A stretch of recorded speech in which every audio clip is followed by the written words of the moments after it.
are focusing on NAPs and NDC.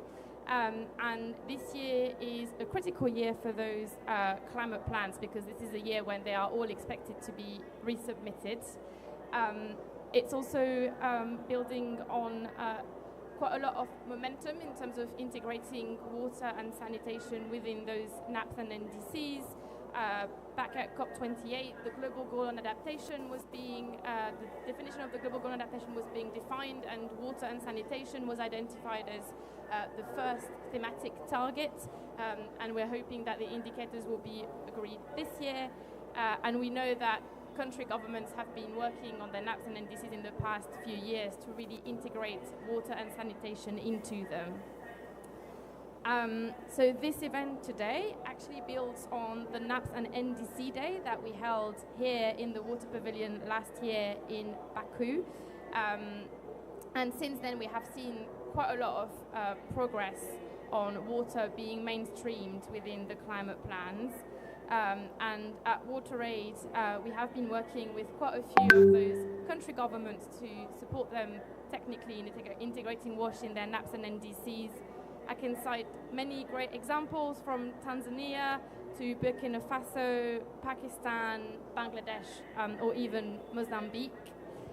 And what's been very encouraging in the past year for us has been seeing governments really thinking about what next now that we have water integrated in those NAPs and NDCs, and how do we move from those plans to implementation. And here again, our team have been working with governments on financing plans, on local adaptation plans, so translating some of the adaptation actions in the NAPs into regions, on the operational plans of their NDCs, and all with the goal of getting the water components implemented. And that's exactly the focus of this event in the pavilion today, moving those climate plans from planning to implementation. We have a very exciting session ahead of us for the next hour or so. First, we will hear from Brazil on their water sectoral plan. Then we will hear reflections from Peru and Colombia on their experience prioritizing water in the national climate plans before concluding this session with Wetlands International. Then we'll also hear reflections from speakers coming from a range of different sectors and how we can best work together to move the NDC and NAPs from plans to implementation. And then towards the end, we'll have some time for Q&A.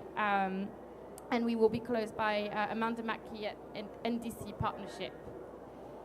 So, first of all, let me turn to our first speaker, who is joining us virtually, Yara Bueno Giacomini, who is Director of River Basin Rehabilitation, Access to Water and Multiple Use of Water Resources at the Ministry of Environment and Climate Change of Brazil.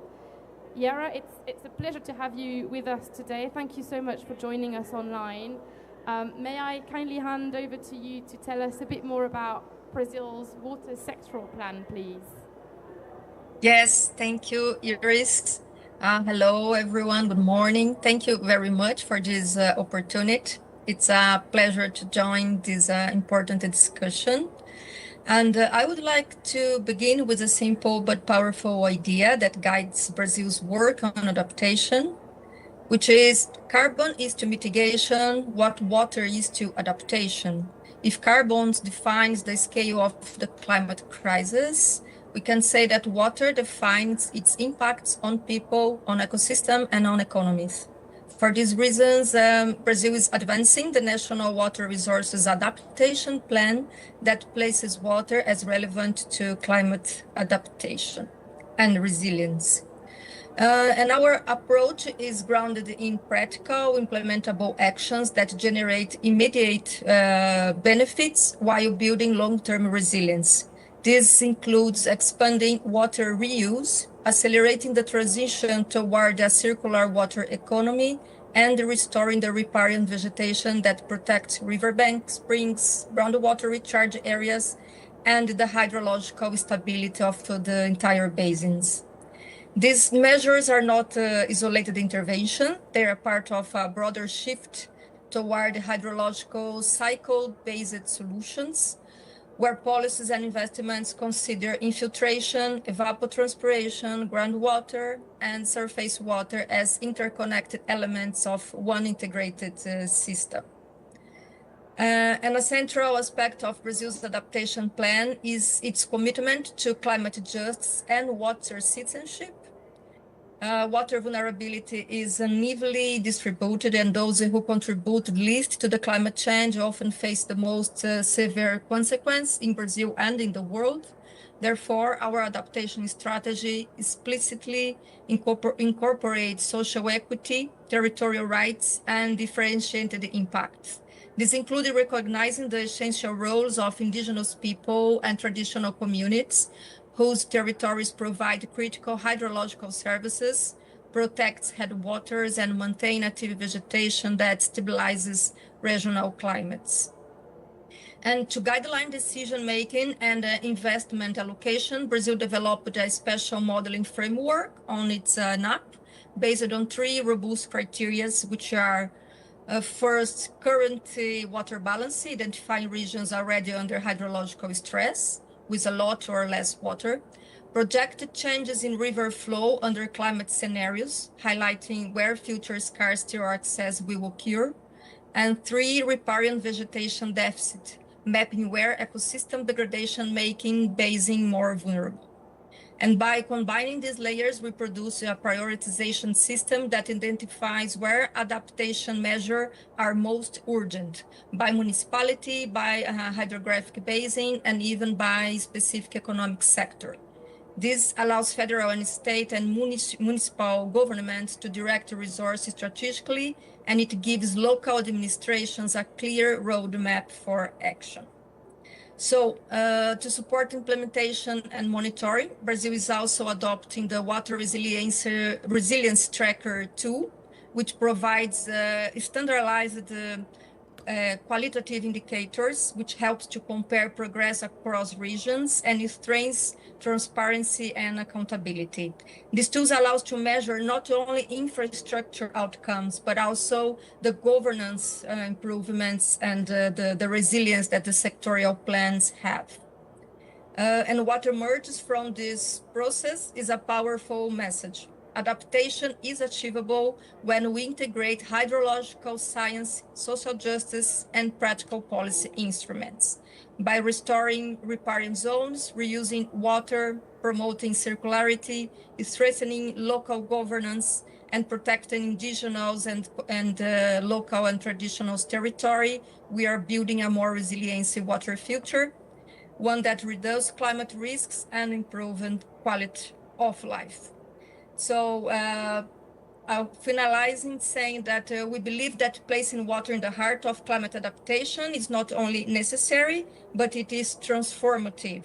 And our National Water Resources Adaptation Plan is our contribution to this global agenda, and it should be public in the next weeks. So I'll be very happy to share the new water NAP with you. Thank you very much.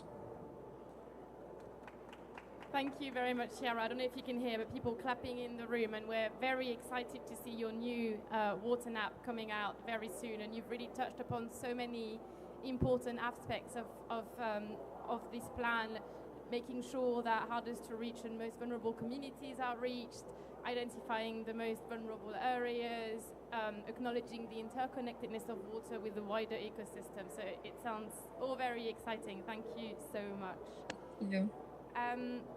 So I think that is a great introduction actually to our first session on regional experiences of water prioritization in climate plans, and to our next speaker, Juanita de los Angeles Ariza Guzman, who works for the United Nations Economic Commission for Latin America and the Caribbean in Colombia.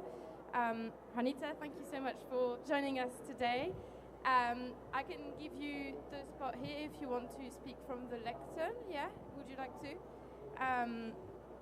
And my first question to you is, what key actions will have the most impact in unlocking progress on the water components of the NAPs and NDCs?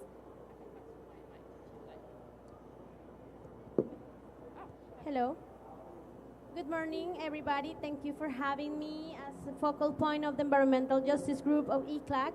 It's a real pleasure to be here and joining forces with all of you.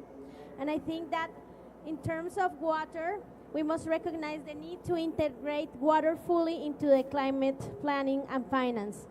It's been a huge struggle for all of the different movements all around the world to come to the COPs and present this need. But also we keep on struggling even in this COP, where the water protection has only been seen and foreseen from the side of the adaptation group and the adaptation plans, but the water protection and integrity goes beyond that. So that's why we believe that the participation of Ms. Sonia Koppel here, Secretary of the Water Convention, represents a huge step for us to integrate fully what water means into the politics, into the economics, and into the justice system. So what we think must be done in terms of increasing all of the water projects, actions, and activities around the NDCs is like, I'm gonna bring you 6 main points. First will be to integrate water fully into the climate planning and finance. Second, strengthen institutions and coordination across sectors and levels of government. Third, improve data at early warning systems and monitoring for water-related climate risk. 4, scale nature-based solutions and protect critical ecosystems. 5, align public finance, climate finance, and private investment around water resilience. 6, strengthen local leadership, communities, women, youth, and indigenous people. And in this last one, I would like to make an enhance and a focus because, as you know, Latin America is the most dangerous place to be an environmental social leader. Especially in my country, Colombia, is the place where they have killed the most people. We have struggled from the side of our organization, the National Water Network of Colombia, struggled to create the Water Committee of the Senate and the House of the Republic, and presented more than 15 bills to be talked and to be analyzed in this last 4 years. But now, in this COP, we come with a huge result from the side of the society, which is to create the National Water Agency of Colombia. And I tell you why, because it will be the only organization that will be able to develop the NDCs properly. The difference and the division on the functions for water protection in thousands of entities of the state, such as Minister of Environment, the provincial agencies of environment, and so on and so forth, stop the process and stop the development of the water plants. And therefore, we need to integrate in one single entity. And it will be my honor to come to you next year to tell you that we have already created the water agency. So I would like to invite everybody to come and help us with the project of creating the Water National Agency, because it will be the one like in charge of presenting, developing, and implementing the NDCs in my country, Colombia. And I think that will be as well one of the main key points and examples for all of the region to follow. Right. Second, I think we must strengthen our institutions and coordination, because water cuts across agriculture, energy, health, disaster risk management, and local development. No ministry can advance alone. Effective implementation depends on empowered national water authorities as we speak. Third, we need better data, better monitoring, and better early warning systems. Many countries cannot implement their water climate commitment simply because the data does not exist.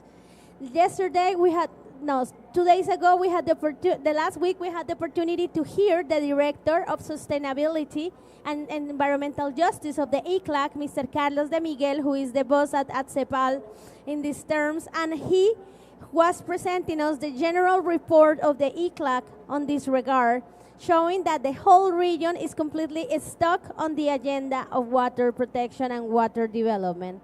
In comparison with other items such as energy, such as transportation, such as other stuff, carbon print, so on, water is the last developed issue of the whole region of Latin America. So I invite you all who have the expertise, and the whole network that is integrated in the water pavilion so that we can bring it forward. It will be my pleasure to make that bridge with you so that we can actually start increasing the level of technology and methodologies that we need. That's why we have also last week presented the Water for the Future campaign, Water for the Future, Agua para el Futuro, Bases for the Future campaign that we have presented in the Pavilion of Colombia with the company of the Vice President of Colombia, the Secretary of the Water Convention, Sonia, delegates from the subsidiary body of the COP, and leaders from different sides of the country,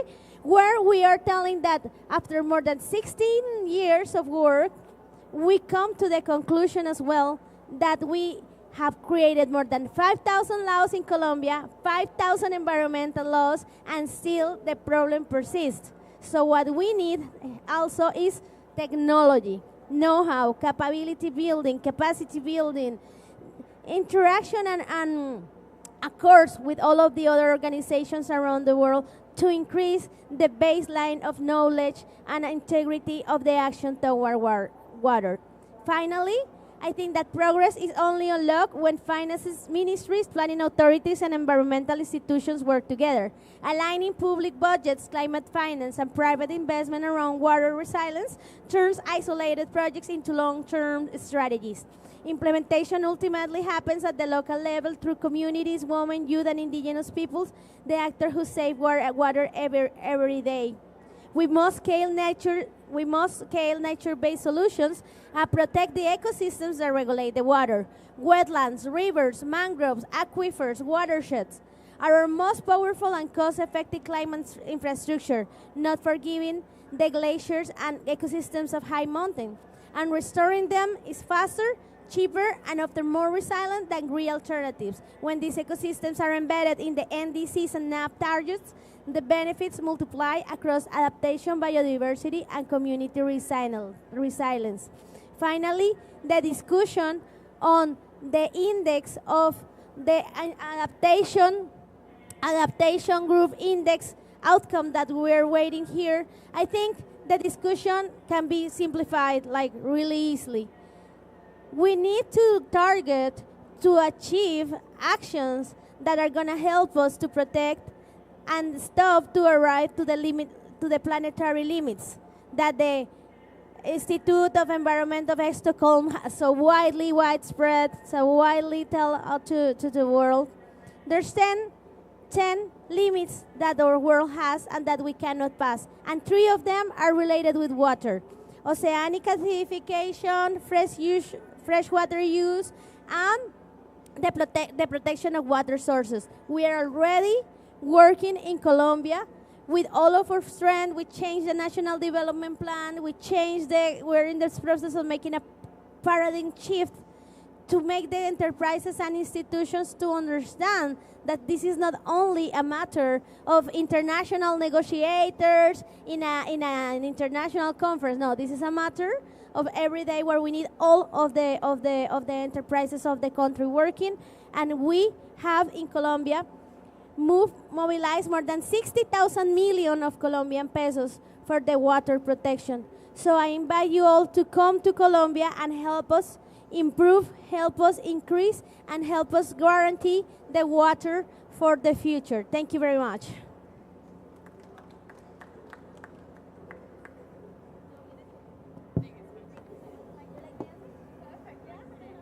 Thank you so much, Juanita. And we've very much heard your call for collaboration and bringing in expertise and helping you with this process. And it's very inspiring to hear that you've also launched this Water for the Future campaign earlier at COP at the Pavilion for Colombia. So thank you so much for your intervention. Now let me turn to our second speaker online, who I believe will require live translation, to share his experience of water prioritization in national climate plans. Ernesto Fonseca, who is with the National Water Authority of Peru. May I ask one of my colleagues to kindly come on stage and help with joint interpretation, please? And the question that Ernestus will answer is, what examples have you seen of successful implementation of water components of NDCs and NAPs, and what can we learn further from this progress?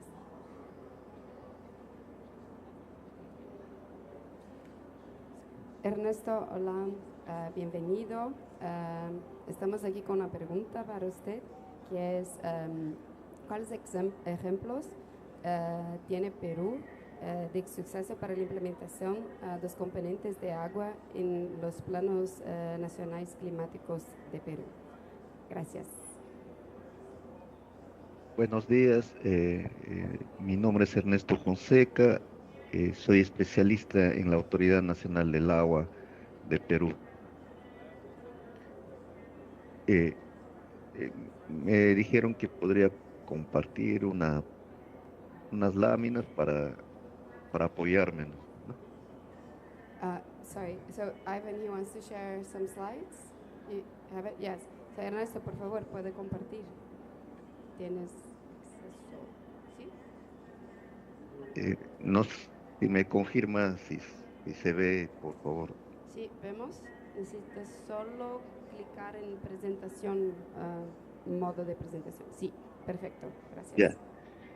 Bueno, van a disculpar que recién digamos, hace una hora sí me avisaron de esta presentación y voy a tratar de hacerlo lo más formal posible, ¿no?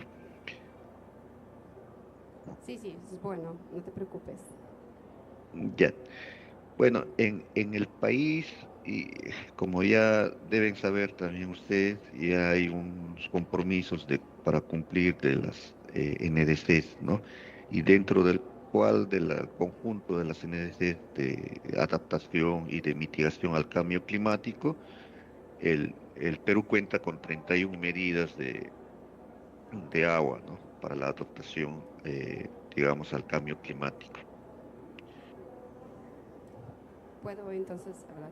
So he's going to talk about what Peru has been doing in terms of mostly adaptation to climate change, and he mentioned that they have 31 measures in their plan for adaptation. Por el carácter institucional que tiene el Perú, estas 31 medidas están en responsabilidad de distintos ministerios, ¿no? So different ministries in Peru are actually responsible for these 31 measures, so it's not only one ministry that is actually responsible for it. 10 medidas de adaptación al cambio climático son exclusivamente de uso poblacional, 7 medidas de adaptación al cambio climático de uso agrario, en el cual o en el cual pertenecemos la Autoridad Nacional del Agua, donde laboro. 6 medidas de adaptación al cambio climático son de uso energético y 8 medidas de adaptación al cambio climático son de gestión multisectorial. Yo creo que yo perdí un número, pero voy a empezar. So he's saying that of the 31 measures, 7 are for the agriculture use, 6 are for energetic purposes, so energy use, 8 are a multi-sectoral use, and I think I missed one. 10 are for multi-sector, you said? For population use, sorry, for drinking water. That was the one that I missed. Thank you. Sorry, all, and thanks for the help. Entonces, las medidas de uso poblacional se encuentran en el Ministerio de Vivienda y Construcción. Las medidas de uso agrario se encuentran en el Ministerio de Agricultura y Riego. El uso energético se encuentran a cargo del Ministerio de Energía y Minas, y el uso multisectorial es exclusivo de la Autoridad Nacional del Agua, ¿no? Pero adicionalmente, porque el ANAP pertenece a digamos, al Ministerio eh, Agrario y Riego, también un poco que es responsable o lidera la implementación de estas 7 medidas, ¿no? Es más o menos la institucionalidad que tenemos para implementar las medidas de adaptación al cambio climático que se refiere al agua, ¿no? So he was also saying that then out of the 7 measures for example, for agriculture purposes, it's within the Ministry of Agriculture. For the population use, that is in the Ministry of Construction, if I didn't understand correctly. So like construction, maybe development, that's what probably translates better to.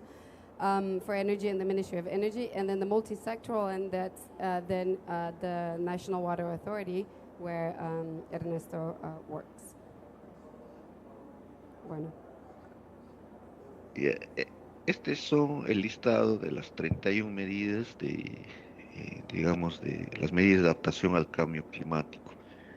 Es como agua, solamente en el país tenemos medidas de adaptación, no tenemos medidas de mitigación, porque comprendemos que nosotros como sector agua o sector de recursos hídricos no causamos, digamos, o no emitimos, por decirlo así, los gases de efecto invernadero, pero somos impactados, ¿no? Las 31 medidas netamente son de adaptación. So he was saying that these 31 measures, they are for climate adaptation, because the understanding that Peru has is that they wouldn't need to have necessarily mitigation measures in this plan, because they are not necessarily emitting, significant or a high amount of carbon. So that's why, but they are affected by it, so they really focus on the climate adaptation. So they focus on the effects of climate change instead of focusing on the mitigation part. Entonces, de estas 31 medidas, como Autoridad Nacional del Agua, como lo vuelvo a reiterar, vemos del AGU 23 al AGU 30, que son 8 medidas de uso multisectorial, y del AGU 1 al AGU 7, que son medidas de uso agrario, ¿no? Pero también podríamos participar en las demás medidas, pero ya no de forma directa, no influir digamos, en su implementación, pero de participar de forma participativa, lo hacemos en las 31 medidas, ¿no? He's also saying that even though you have different ministries responsible for the different measures, they still, especially the National Water Authority, they still have a role to play in some of the other measures. Not all of them, but within each of the ministries, they have a role to play and the implementation as well, because it's cross-cutting. Ahora, ya dando respuesta a su pregunta de cuáles son las medidas exitosas que lo podrían ir tomando en cuenta. Acá, por ejemplo, tenemos el AGU 2 de uso agrario, donde dice implementación de intervención para siembra y cosecha de agua, ¿no? En nuestro país hay, digamos, hay varias instituciones que se dedican a esto. Primero, exclusivamente, digamos, que se dedica a esto es una unidad ejecutora del Ministerio Agrario y Riego, ¿no? Es lo que se denomina Sierra Azul. Es un programa de Sierra Azul financiado tanto por, digamos, préstamos de entidades internacionales, como también una contrapartida, ¿no? Y que en la práctica es la implementación, digamos, de prácticas que nos van a permitir infiltrar el agua al subsuelo y que éstas os recarguen los acuíferos superficiales y subterráneos que permitan, digamos, emerger aguas abajo en riachuelos, en los ríos mismos, como flujo base, ¿no? Eso es el concepto de esta implementación y tenemos muchos proyectos, no tengo acá a mano la cifra, pero en abundancia en el Perú y que seguramente vamos a ir a cumplir los objetivos que nos hemos trazado para implementar esta medida, ¿no? Yes, thank you. I think I got that. So he said that to answer then the question that you first posed, Julie, one of the things he would like to mention is the program called Sierra Azul. So, I mean, it's like a Blue Mountain, I guess, literally. But this program is being financed by international organizations, and the main focus of the program, the way they're implementing, is in terms of water recharge. So looking into how to recharge the aquifer because of the uses. And this was under, from my understanding, in the Ministry of Agriculture. But there's also other projects that Peru has in the pipeline to support and implement the other measures that they have in the plan. Yes. Bueno, hay mucho que hablar en este tema, pero como es capaz, les puedo dar información más adelante sobre este tema, ¿no? Otra medida que es el AGU 6, que es el fortalecimiento de la institucional de los sectores hidráulicos para la gestión del agua de uso agrario, ¿no? Que consiste en reconocer a las organizaciones de usuarios para uso agrario, ¿no? En cuencas vulnerables al cambio climático. Esto netamente lo realiza la Autoridad Nacional del Agua a través de sus órganos desconcentrados a nivel nacional y digamos el concepto de esto es que para hacer el uso del agua y digamos de forma ordenada, de forma sin conflictos, se debe hacer de forma digamos a través de una organización, ¿no? Que no solo vele por los derechos de la digamos de los usuarios de uso de agua, sino también gestione en cierta forma el cobro de la tarifa de uso agrario y también en ciertas maneras administre, digamos, el uso del agua, ¿no? Y hacer así de forma ordenada frente, digamos, a los impactos del cambio climático, que serían difíciles si no estarían organizados, ¿no? Okay, I think I got the full picture, but he said, there's much more to talk about because there's, so much on the topic of water and the measures that they are doing. But one of the things that he mentioned as well is that they're also looking into analyzing the most vulnerable basins to the impacts of climate change and coordinating, on the National Water Authority is the one also coordinating this within the other multiple water users within these measurements as well.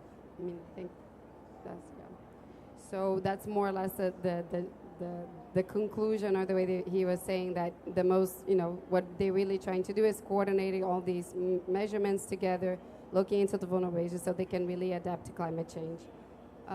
Ernesto, no sé si quieres hablar algunas palabras de conclusión, porque nuestro tiempo está limitado. Para terminar, hacerlo rápido, otro tema también acá es de incorporación del modelo, el lago 14, ¿no?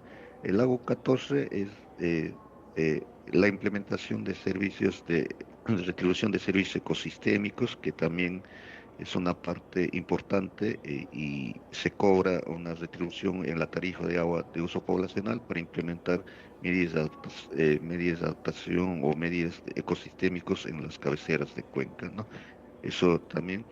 Y lo que en el uso multisectorial, lo que podría decir es que, digamos, lo más importante acá que hemos conseguido es un financiamiento con el BID, el Banco Interamericano de Desarrollo, para implementar las medidas, ¿no? Y estamos trabajando en las 8 medidas que nos corresponden pero lo que más hemos tenido, digamos, avances es en promover en la medida del lago 29, ¿no? Y cuyo indicador es, digamos, tener planes de gestión de recursos hídricos en cuenca, de los cuales ya tenemos a nivel nacional 11 planes, ¿no? De 28 que deberíamos tenerlo, ¿no? Esas dos podría rescatar para terminar, ¿no? So yes, to conclude, he was saying that they are getting the National Water Authority.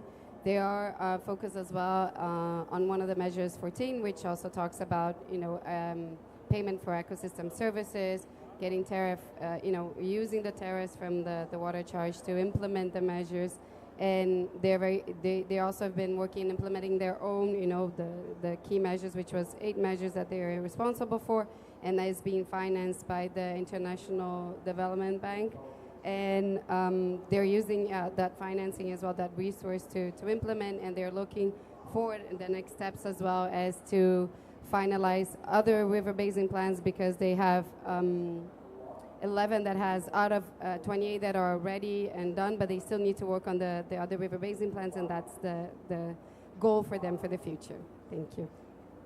Bien, Ernesto, muchas gracias entonces por tus palabras y por tu intervención. Gracias a usted.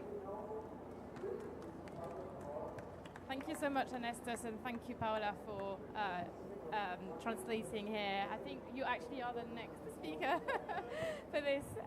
Just to close us off, and I believe, sorry, I've now lost my notes.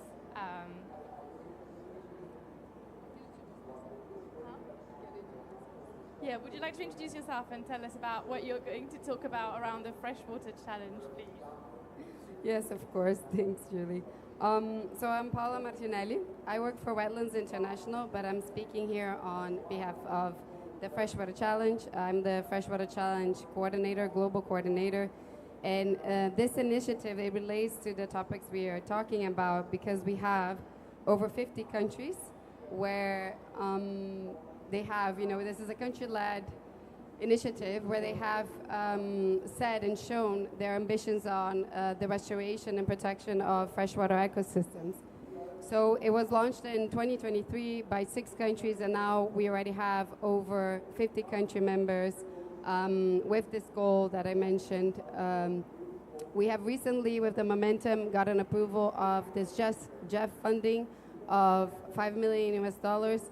And one of the main things that the Freshwater Challenge supporting partners, as you can see, they're core partners and supporting partners, which includes a range of bingos, of UNCCD, the Secretariat Ramsar. We're really trying to accelerate countries' national ambitions for freshwater ecosystems. So this is where really it links to then the national determined contributions, the NDCs, so their national climate plans, but it goes beyond. So I'm not going to be talking only about how it has been for countries to get to the point of target setting, updating their NDCs, but it's also actually across LDNs, across convention, across the sectors, because what we have seen as well is that the challenges are quite similar. They're the same, and I'm not going to say anything here groundbreaking. I think this has all been said and done, and I do know that the conversation is really focused implementation, how we move forward with the countries, but actually the reality that we have seen and experienced with the countries and the way that we have been trying to support them as best as we can is that we still need more work to get to implementation. It is our goal, in their goals, of course, in the next 4 years up to 2030 to start implementing the targets they have set, but not all countries are there yet because, each one has their pace. So what we have done in the past 2 years with the Freshwater Challenge first was to map the country's priorities and needs. We saw, clearly then the support that they needed they mentioned the support they needed for financial capacity, technical assistance, and, training staff. What we also seen, and when we did our first assessment, is that where they were interested and thought that was where they needed to put freshwater ecosystem targets were in the national adaptation plans, the NBSAPs, and their national development plans. And we have seen that with some of the countries that already reported well. We already mentioned where they were putting their targets for freshwater ecosystem restoration or protection. and it is quite aligned. The Freshwater Challenge co-partners, as I mentioned, also does some support of in-country when resources available. So we have been working closely with Tanzania, with Liberia, and their process of target setting. But we haven't gotten yet, as I mentioned, to implementation. One of the things that I think it's interesting about the Freshwater Challenge, and one of the, let's say, the potential and how countries can really use the opportunity of the initiative is because each country, because this is country-led, they decided who they were going to nominate to be the contact point for the initiative. And that varies quite a lot between the countries. So when we have meetings, which we do every 3 months, the countries are not necessarily talking to only people from, ministries that, So most of the contact points, they're from the Ministry of Climate and or Environment. But then we have, in second place, we have people working from the Ministries of Agriculture and then Water. So you have quite a diverse range of countries and visions within the Freshwater Challenge. And that also is true for who they also represent in terms of convention, because as you may know, we have members, most of our members, I would say more than half, they are African countries. Capacity is low, so they are also Ramsar focal points, or they are, UNFCCC focal points, or they are LDN focal points. So we have a really big overview of this cross-cutting, how cross-cutting water is in the topic, because the countries nominated according to where they thought they should be, where they should be working. So one of also the goals that we have now is to, next year with the Jeff project, we're going to start a learning hub to really intensify then the learnings between the countries. So the process of target setting, we had a webinar where some of the countries actually talked about, their experiences, their journey, how that was. And like I mentioned, there's nothing really groundbreaking from the difficulties and the challenges that they brought. But we are really hoping that next year then we have a very easy platform that not only the Freshwater Challenge member countries can access it, but also the wider public. So one of the experiences that we heard from the countries, Brazil, which we saw actually Yara mentioning here before, I was very happy to see her, about their journey with the National Adaptation Plan. Liberia with their NDC, so they mentioned their NDCs, they did like 2 workshops of stakeholders from different sectors. We also got a feedback from Moldova about their own process with the LDN target setting. So the land degradation neutrality, for those who do not know the jargon, that's under the UNCCD convention, so the Desertification Convention, one of the 3 real conventions. And Nepal also mentioning their process of target setting in the National Adaptation Plan and SDG. So the key topic that came back as the most important thing was definitely really strong multi-stakeholder involvement. That comes with its own challenges. So the next slide talks about challenges, but I think I'll already get into here. But they all said that is time consuming, and sometimes you don't even, because it's time consuming and costly, you don't even get to the depth that you would want to have. And both Nepal and Brazil mentioned how they felt like if they could do it again, one of the lessons learned would be to even engage more with the local, ground level stakeholders than they already had. So they felt like it was necessary to have a little bit more of that in-depth conversations from the beginning of the process to set the targets. But that was by far the most important part that they brought as their experience. Second point that was really, really crucial for them was really the use of data. Having available data at national level to be able to create the plans was key. And of course, it's not always the case or it's lacking, but even when it was lacking, or even if it wasn't the quality that maybe you would like to have, they reported that it was still essential to build the plan, to set the targets. And also really key to national alignments. And that's one of the things we saw with the Freshwater Challenge as well, countries' experience. They also all told us where they felt like their Freshwater Challenge was at, their freshwater goals were in terms of their national plan. So some countries were putting in their wetland strategy plan. Other countries were putting in their regional development plan. So they really saw different opportunities to make this alignment, but the alignment was crucial. So of course, challenges I mentioned, limited funding, resource constraints, technical constraints, so data gaps, which actually goes back to financial constraints, limited time, as I mentioned already, and the complexity as well for the cross-sector coordination, which, this is one of the main things that we try to do as Freshwater Challenge. We have so many partners on the ground. We really try to accelerate and support countries to get that moving so we can get at 2030 with, some of these ambitious, some of these targets with implementation ongoing or there achieved. So the lessons learned really was one of the first things, and I didn't mention this, was concepts matter. So when you have this cross-coordination with multiple stakeholders, decided from the beginning is very clear to everyone that concepts matter. You're saving time, so you're saving money. The deeper engagement that I mentioned, really strengthening the stakeholder synergies as well across conventions. So I mentioned national policy alignment, but for some countries like Liberia, he also mentioned that it would be really key to actually already do some synergy at the national level. And we had a lot of conversations already about synergies in this COP. So I think this is really crucial takeaway. And one of the key takeaways, because I just don't want to take too much time, is really that the target setting then for freshwater is cross-sectoral and cannot really be done in silos. It's a cross-cutting theme, and that will also be translated into implementation. That, we just saw the example of Peru, how they divided the measurements into the different ministries, and I think that's a great example for other countries as well to see how they can move forward with implementing their targets. Thank you.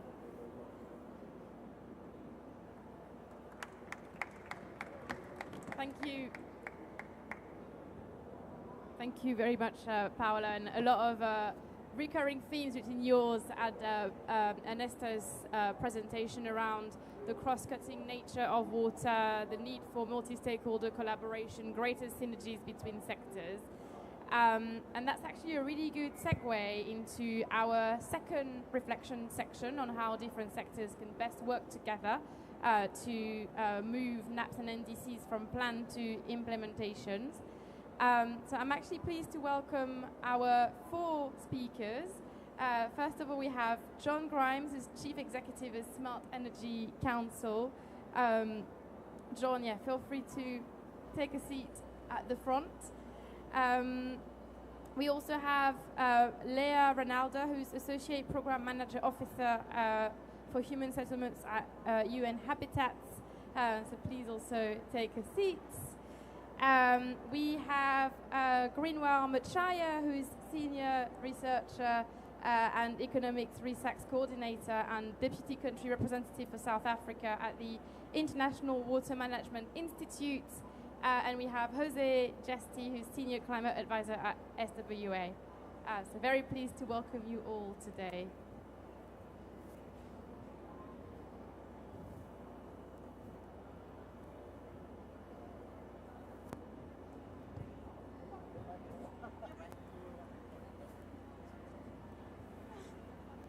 Great, thank you and welcome all. So we'll have a very good discussion that will be shaped around 2 main questions.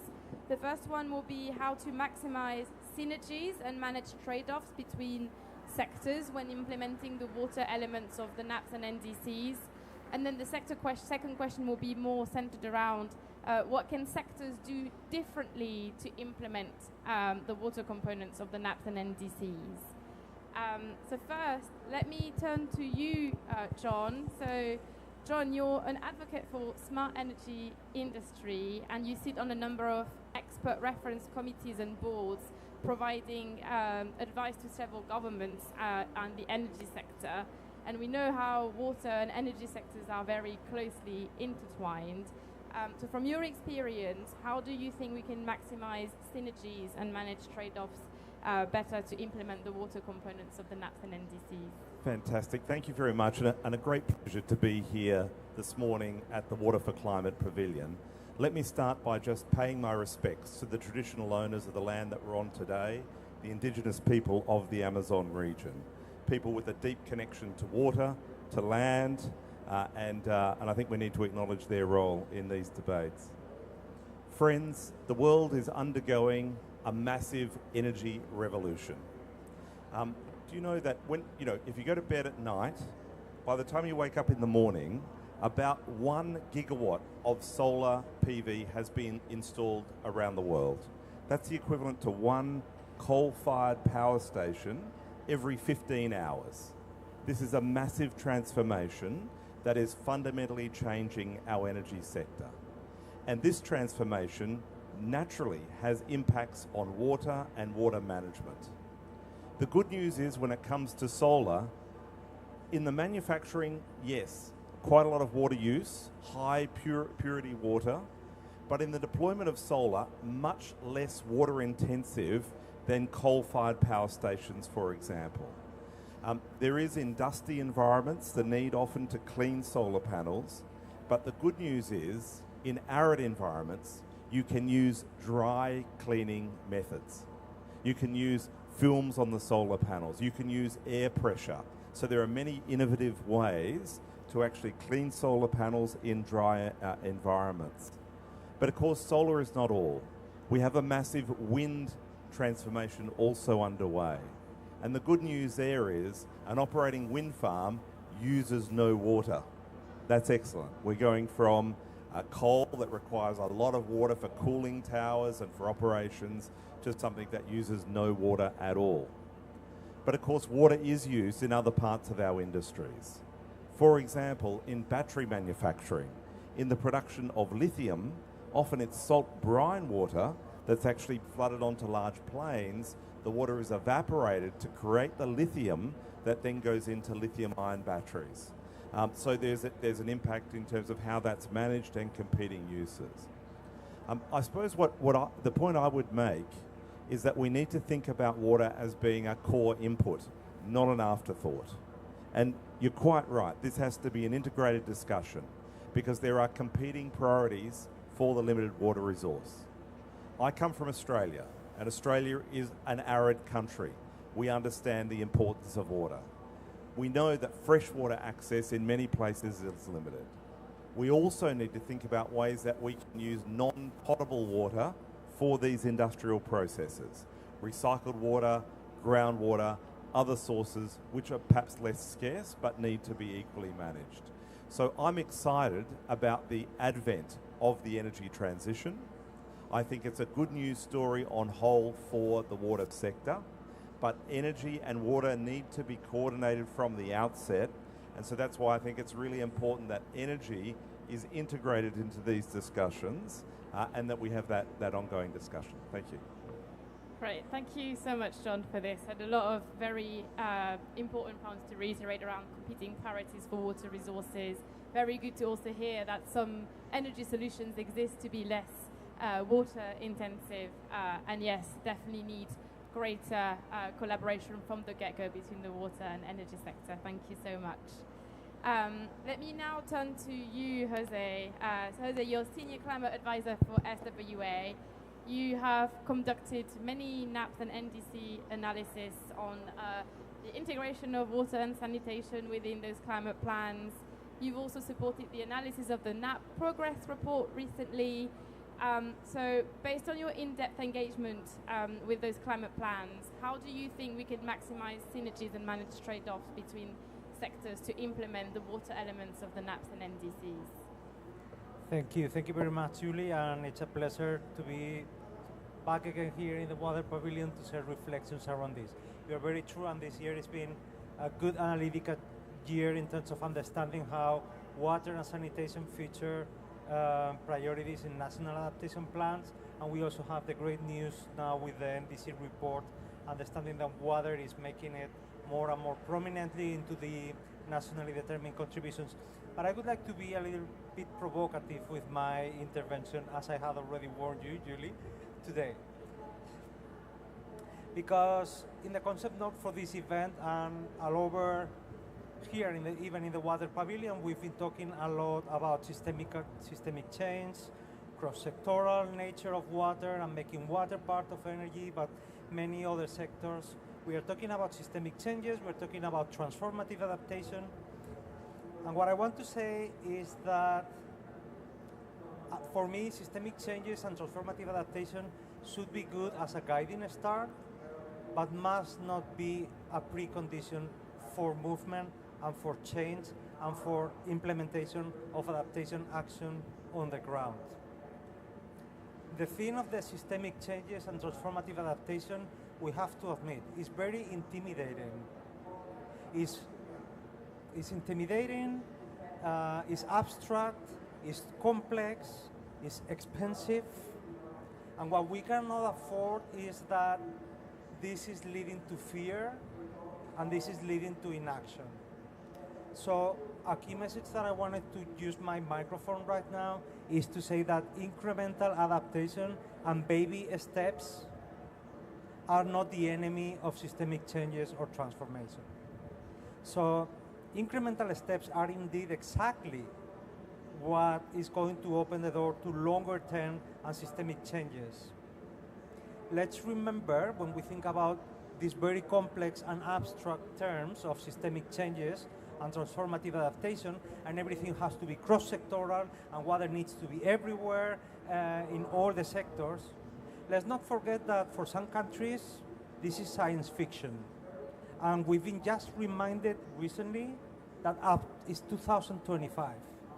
And in 2025, we have 1 in 4 people in this planet with no access to safely managed water supply. And there are 3.4 billion people that they don't have access to safely managed sanitation. Systemic changes, transformative adaptation, and these complex terms is science fiction.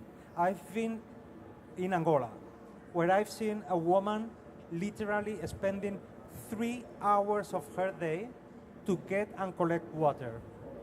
That means 180 minutes of her time every day.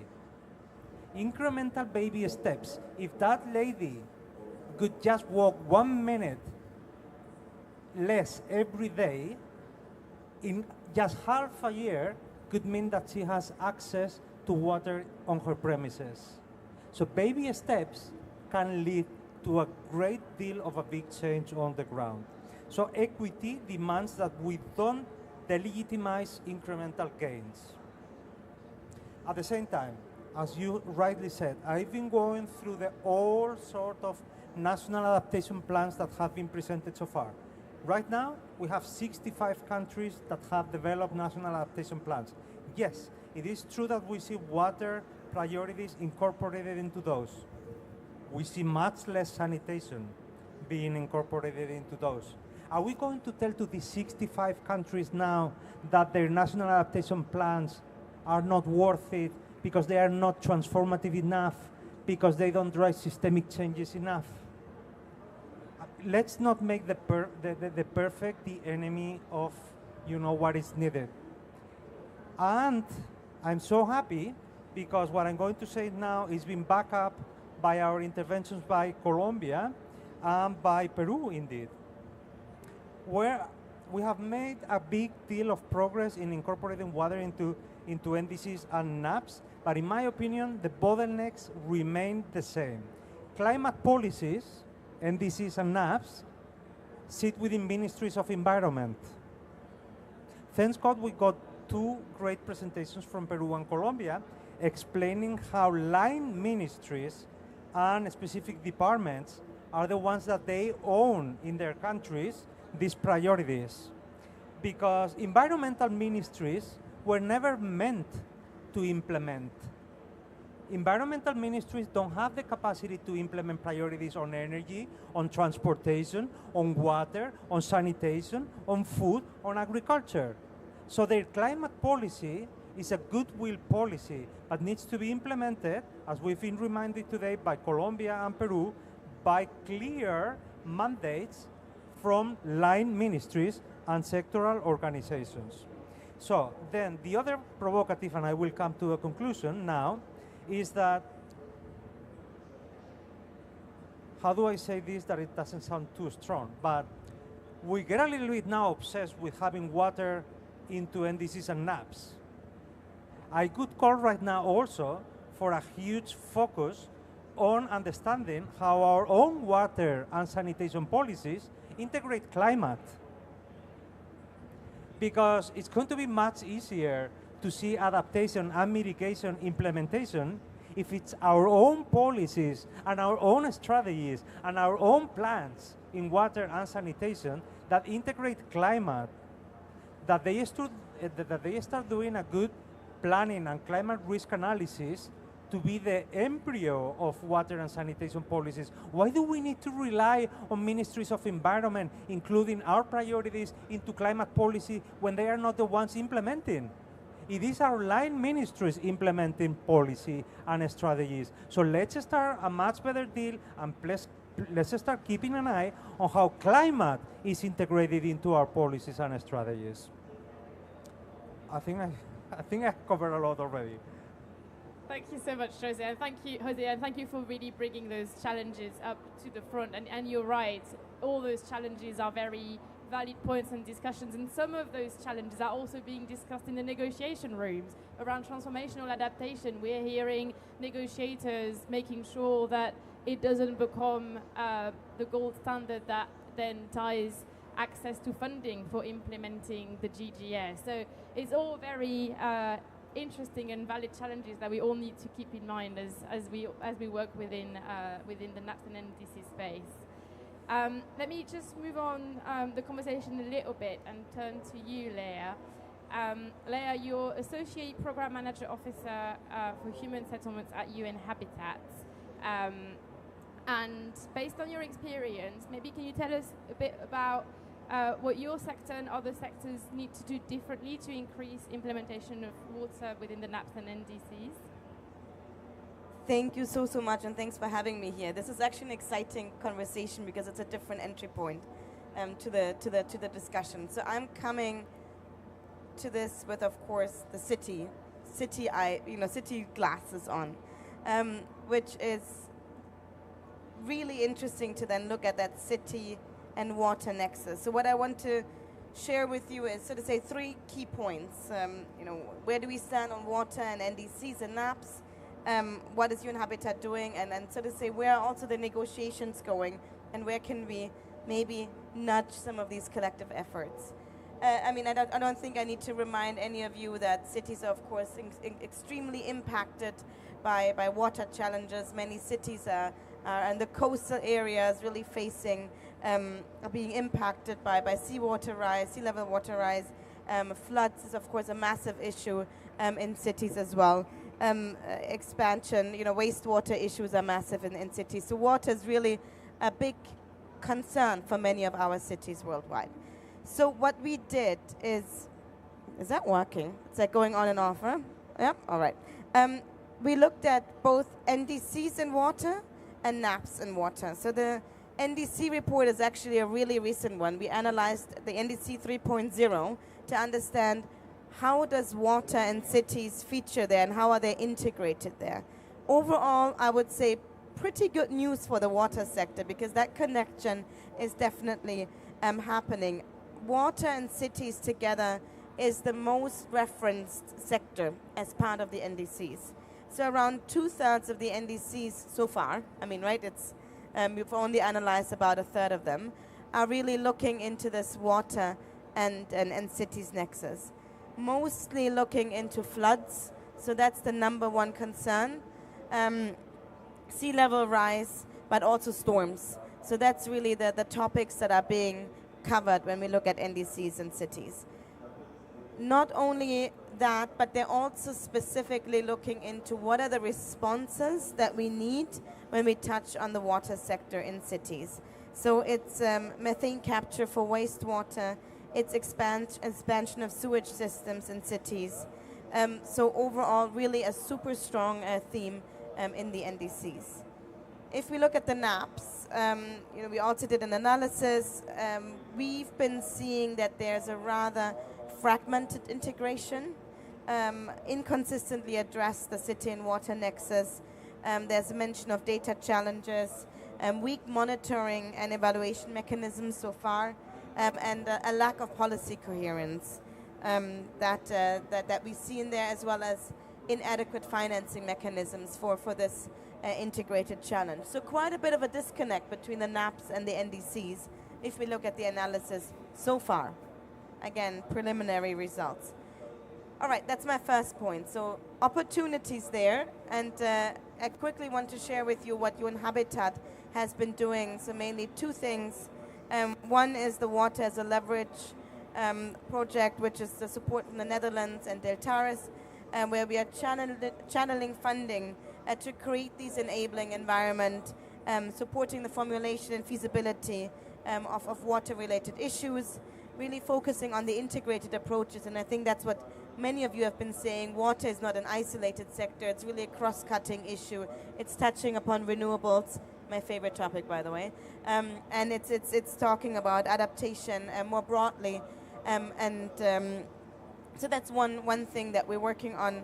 The second thing is something really specific, and it's a completely different community. It's our GWOPA Alliance, our Global Water Operators Partnership Alliance, where we bring together water operators and looking into what are the capacities that we need to build for water and utilities. So really going into the point that you've been making also before, helping operators to develop, implement, and scale practical solutions on real-world experiences, bringing, so to say, the climate into these conversations, because I think you're making a really important point there. On a personal note, I did a project on renewables on wastewater. So really looking into, okay, what decentralized solutions could we use to make wastewater operations more sustainable? And there's a great synergy there, and it's really interesting. And maybe just to build on your point before, we've actually been seeing in analysis of the NDCs that renewables are quite prominent in the adaptation conversation now, because we are seeing decentralized solutions as an opportunity to build resilience for local communities on the ground. And I think we also need to go a little bit away from this mitigation adaptation conversation, because everything is interconnected, and water is of course one of these topics. So as a last wrap up is maybe to say we've been looking into, I mean, we had last week 11/11 for SDG 11, strong push on the urban agenda. We've been looking into how can this be translated now into the negotiated outcomes. We are seeing some promising things moving on multi-level and urbanization, but there's really a call to action to everybody who is wearing a party badge and might be a negotiator to really see how can we make sure that these conversations that we're having here are also making their way into the negotiated outcomes. Thank you. Amazing. Thank you so much, Leah. And yeah, that's definitely also the connection that we're trying to make between the conversations happening here and feeding it into the negotiation rooms. And very exciting to also hear some of your early findings from your NAPs and NDC analysis. So very much looking forward to seeing the final output that you'll be producing around that. So now I'm turning to you, Greenwell. Last but not least, you are Senior Researcher and Economics Research Coordinator, as well as Deputy Country Representative for South Africa at International Water Management Institute.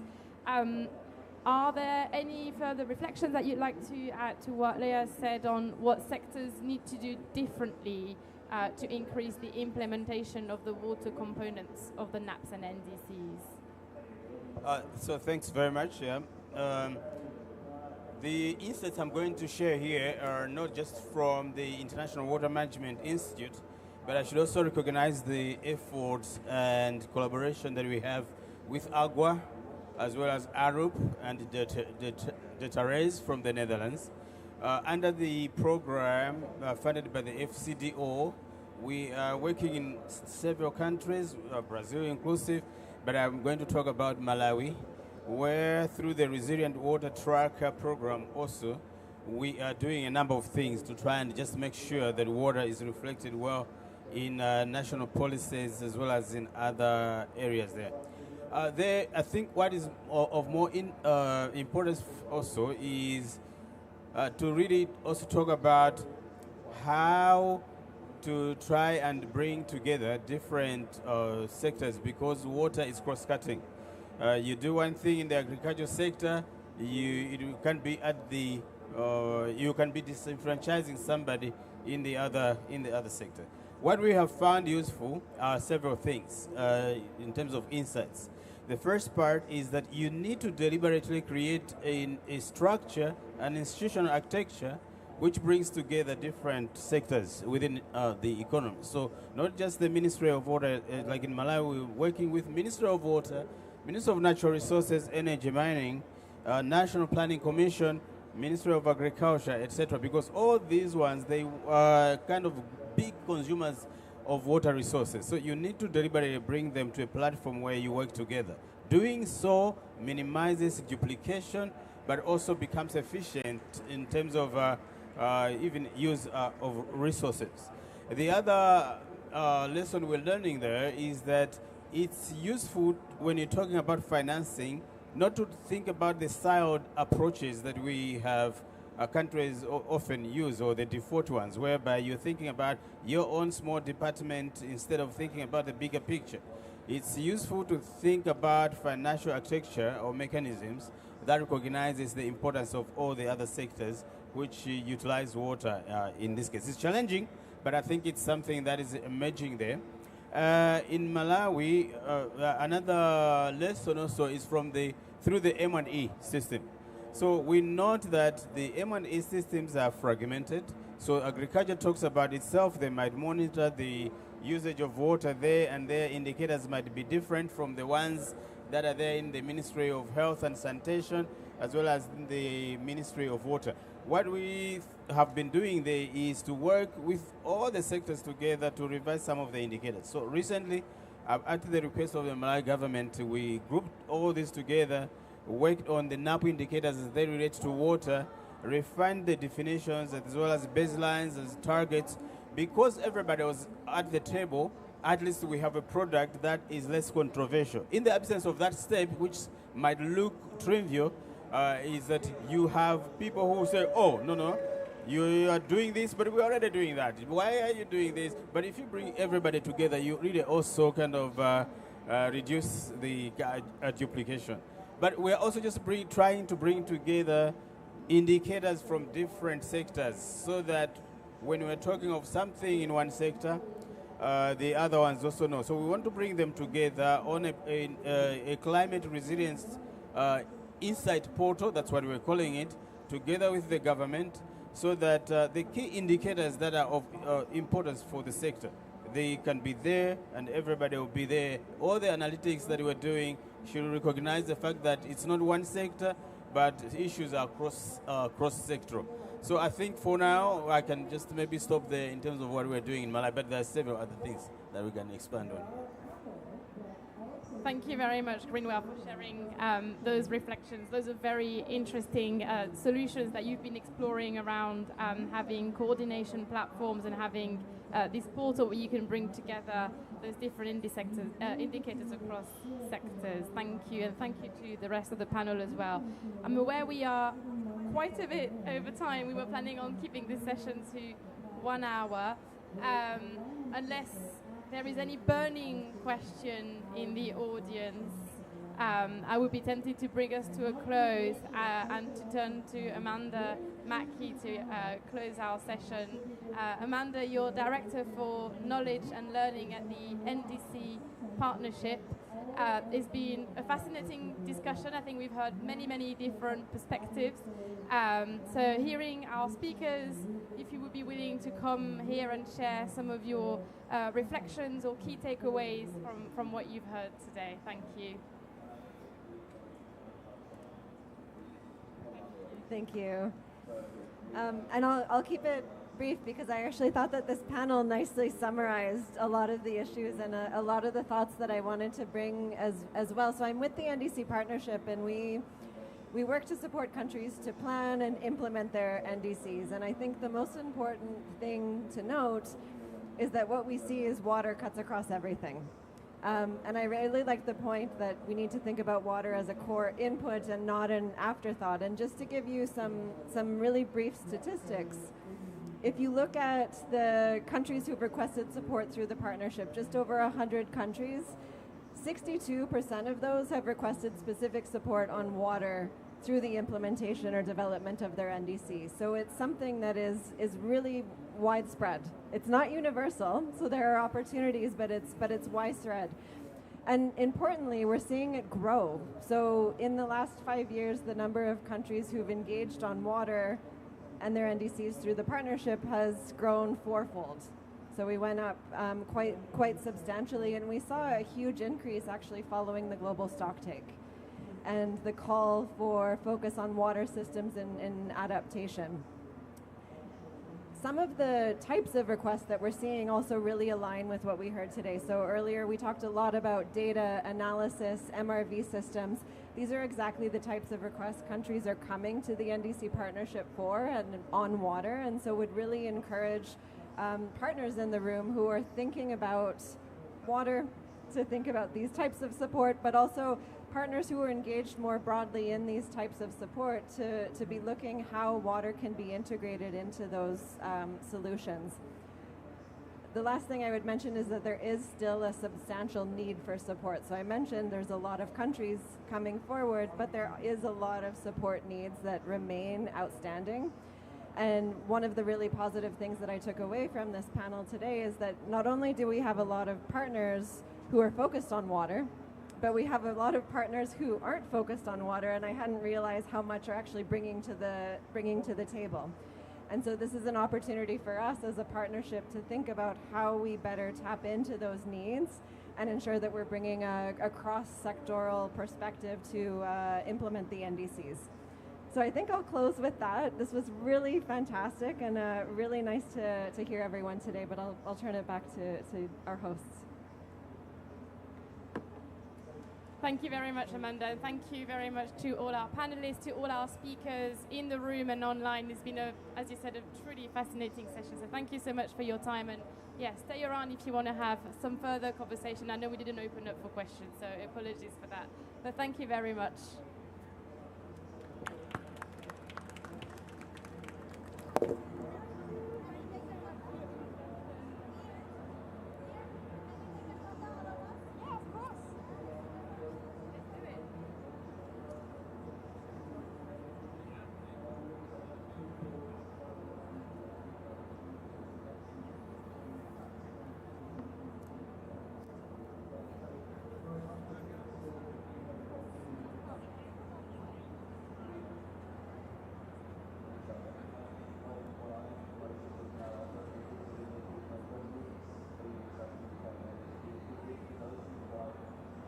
Mm-hmm.